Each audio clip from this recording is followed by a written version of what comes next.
E a pergunta de hoje é: então quer dizer que eu só posso ter uma boa autoestima se eu não sentir culpa por absolutamente nada? Oi, eu sou Carol Negin, psicóloga, esse é o canal Livremente, sejam todos muito bem-vindos, é um prazer enorme ter você aqui. A gente falou no vídeo passado sobre a culpa como um veneno para a autoestima, e eu queria retomar um pouquinho esse assunto para a gente ter cuidado. Não quer dizer que toda culpa é um veneno, mas para a gente pensar nisso com calma. Primeira coisa é a gente analisar se essa culpa vem realmente da gente, porque existe uma dose de culpa saudável, é claro. Se eu passar a dizer que a gente precisa não sentir culpa por absolutamente nada, eu vou estar apoiando uma espécie de psicopatia, de sociopatia, e não é isso. A gente precisa realmente dar culpa na medida certa para entender quando a gente está acertando e quando a gente está errando. O que a gente precisa pensar bem é se essa culpa vem realmente da gente. Porque na prática clínica, quando a gente ouve os pacientes, o que acontece muito é que a culpa não é da própria pessoa, pelas suas verdades, pela sua experiência, pela sua vivência, mas vem de uma tradição familiar, de pessoas queridas, de ensinamentos que são dados desde a infância. A gente às vezes aprende que determinada coisa é errada, é pecado, não deveria ser assim, e reproduz isso como se fosse nosso. E na nossa experiência de vida, na nossa vivência, a gente vai descobrindo que não é bem assim. Mas para não se indispor ou não ir contra aquilo que a gente aprendeu, ou não ter problemas, de confrontos com pessoas que são muito importantes para nós, a gente assume aquilo como uma culpa nossa. Se a gente não... Peraí, tá passando uma moto. Pronto. Se a gente não se enquadra naquele tipo de comportamento, a gente sabe que vai talvez ter um conflito, ou ser rejeitado, ou não ser mais aceito naquele grupo, ou por aquela determinada pessoa, e a gente se coloca então como culpado. Eu me sinto culpado porque não consigo agir assim.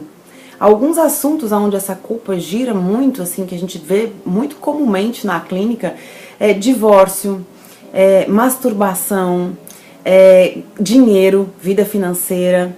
São coisas que as pessoas chegam com a queixa de estarem se culpando por não atingirem determinados padrões ou por terem determinados comportamentos, quando na verdade elas não acham aquilo errado, não se sentem mal, mas pelos padrões aprendidos ou por pessoas importantes terem ensinado, elas carregam isso. Para não se indispor com essas pessoas, elas se colocam como culpadas por não atingir isso. E por isso é importante a gente conhecer o que é verdade de verdade pra gente, do fundo do coração, a gente como ser. Se culpa realmente por isso? E aí a autoestima se eleva quando a gente entende que a gente não tá se sentindo culpado porque pra nós aquilo não é errado. E a gente tem coragem de romper com esse padrão que não é nosso. Não carregar uma culpa que não é nossa, que alguém ensinou pra gente. Mas na nossa experiência a gente entende de forma diferente, a gente sente de forma diferente. E quando a gente cria essa coragem, independente do que outras pessoas possam pensar, mesmo que essas pessoas sejam muito importantes para nós, nós rompemos aí. Aqui é a minha história, aqui é a minha vida, aqui sou eu.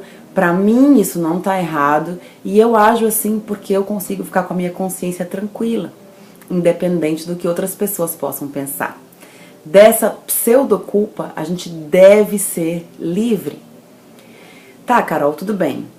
Vamos dizer que eu consiga identificar todas as culpas que eu carrego por coisas que eu acredito que são realmente minhas, mas não são, e aí me livro disso. Mas, e quando eu de fato quebro valores meus, padrões que eu considero realmente os melhores para minha vida, porque a gente faz isso, A gente pisa na bola com o que a gente também acha legal. E aí?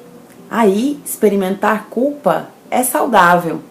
Porém, quando a gente experimenta culpa e se condena por isso, a gente esmaga a autoestima. Como é que a gente faz nesses casos, quando a gente realmente pisa na bola? A gente faz como se a gente estivesse diante de um grande amigo nosso, porque às vezes a gente age como amigo de outras pessoas, mas não com a gente mesmo.